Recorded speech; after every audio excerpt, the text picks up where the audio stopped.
আজকে আপনাদের করে দেখাবো কিভাবে হাতে মাখিয়ে খুব সুস্বাদু গরুর মাংস রান্না করে ফেলা যায়। আমি যে পদ্ধতিতে হাতে মাখিয়ে মাংস রান্না করি সে পদ্ধতিতে আপনাদের সাথে শেয়ার করব।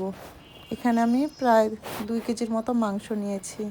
প্রথমে দিয়েছি পেঁয়াজ কুচি, মাংসটা ধুয়ে পানি ঝরিয়ে নিয়েছি যাতে এক্সট্রা পানিটা কম থাকে। তারপরে দিয়েছি পরিমাণ মতো মরিচের গুঁড়া, তারপরে ধনিয়া গুঁড়া,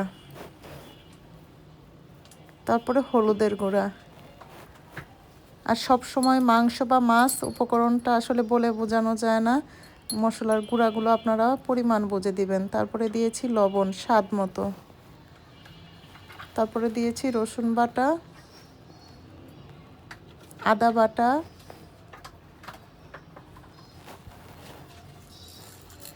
তারপরে দিয়েছি গরম মশলা, এলাচ, দারচিনি। তারপরে আমি এখানে স্বাদ বৃদ্ধির জন্য কিছুটা কালো গোলমরিচের গুঁড়া এবং জয়ত্রী ব্যবহার করেছি। গরুর মাংসে হাতে মাখিয়ে গরুর মাংস রান্না করলে অবশ্যই জয়ত্রী এবং কালো গোলমরিচের গুঁড়াটা ব্যবহার করার চেষ্টা করবেন, করলে ভালো ফ্লেভার আসে। এখানে আমি দিয়েছি পরিমাণ মতো তেল এবং মাংসটা ভালো করে মেখে নিয়েছি। যেহেতু অনেক মশলার ব্যাপার আছে, তাই আমি এখানে হাতে একটি গ্লাভস ব্যবহার করেছি। এটা আপনার চয়েস, আপনি ইচ্ছা করলে করতেও পারেন, নাও করতে পারেন।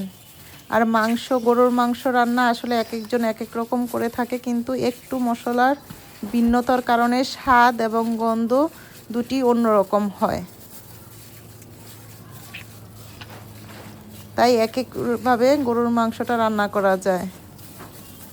এখন আমি খুব ভালো করে মেখে মাংসটা রান্নার জন্য প্রস্তুত করে নিয়েছি। তারপর আমি মাংসটা কিছুক্ষণ রেখে চুলায় বসিয়ে দিলাম। আর মাংসটা যখন জাল হওয়া শুরু করেছে তখন আমি একটু একটু করে নেড়ে দিলাম। তখন মাংসে পানি ঝরানোর পরেও মাংসের মধ্যে যে কিছুটা পানি থেকে যায় তার বের হওয়া শুরু করলো। এবং আস্তে আস্তে ঢেকে দিয়ে আমি পুরোপুরি পানিটা শুকাবো। আর ঢেকে দিয়ে আমি এখানে দিয়ে দিলাম জিরা গুঁড়া। ঢেকে দিয়ে পানি কষিয়ে কষিয়ে পানি বের করে নিব। আর এটা আমি এখন জালটা একটু কমিয়ে দিব যাতে অল্প পানিতেই মাংসটা ভালো করে সিদ্ধ হয়ে যায়।